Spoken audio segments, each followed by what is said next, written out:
Hello, 3rd and 4th grade. Today is the last day that we're going to be reading for science because on Friday you guys have a quiz that you're going to be taking.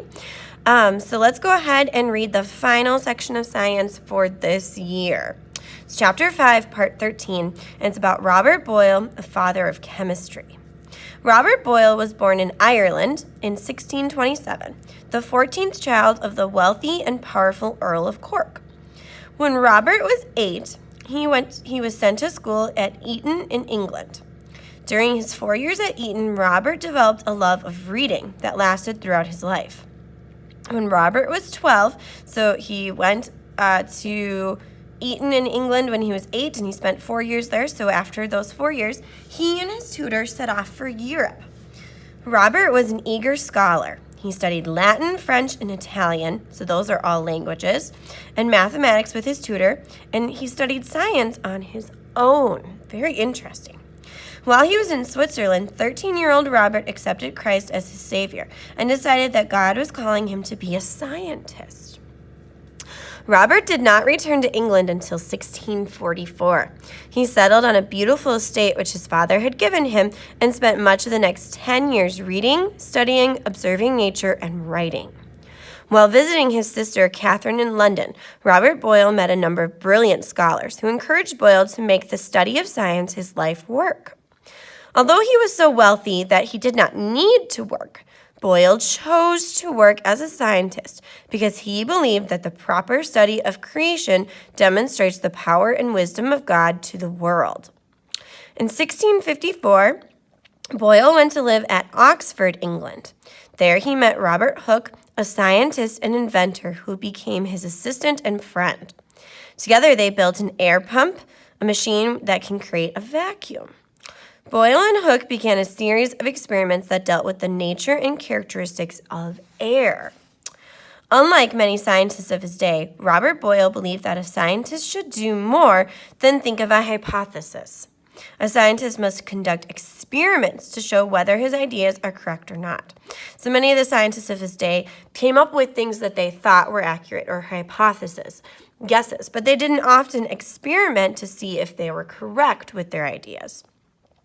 During his experiments, Boyle discovered air pressure.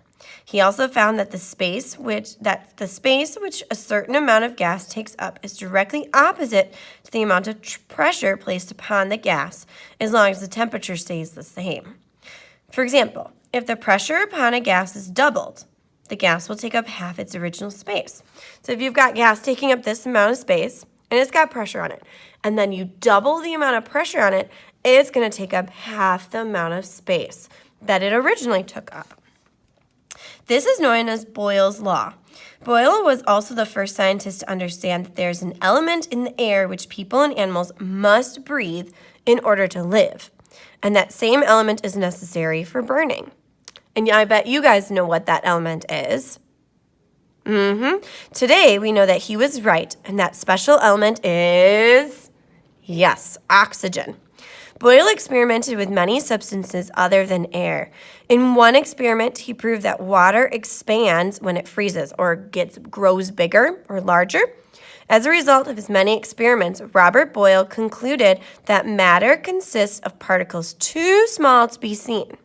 Boyle called these particles corpuscles. Today we call them atoms.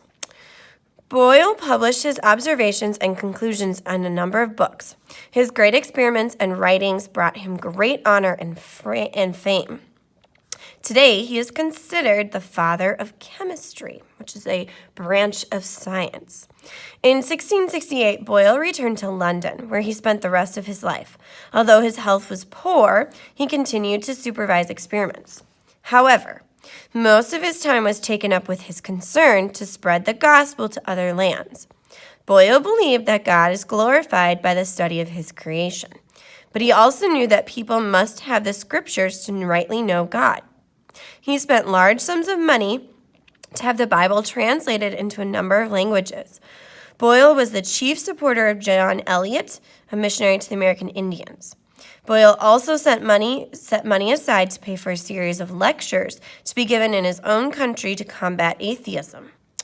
It is a tribute to Robert Boyle that all who knew him considered him to be an honest, upright man whose chief goal in life was to influence as many people as he could to accept the truth of Christianity. When he died in 1691, he was mourned all over Europe. So he spent his life doing what he believed God wanted him to do, and that was studying science. And he made many, many very important discoveries, and he worked very hard throughout his whole life. That's all we have today for science. Keep working hard on your cloud journal, looking up at the sky each day and determining what kind of clouds we have. This week, we've got some interesting clouds that we might have. So make sure you're out there doing that, and have a great rest of your day.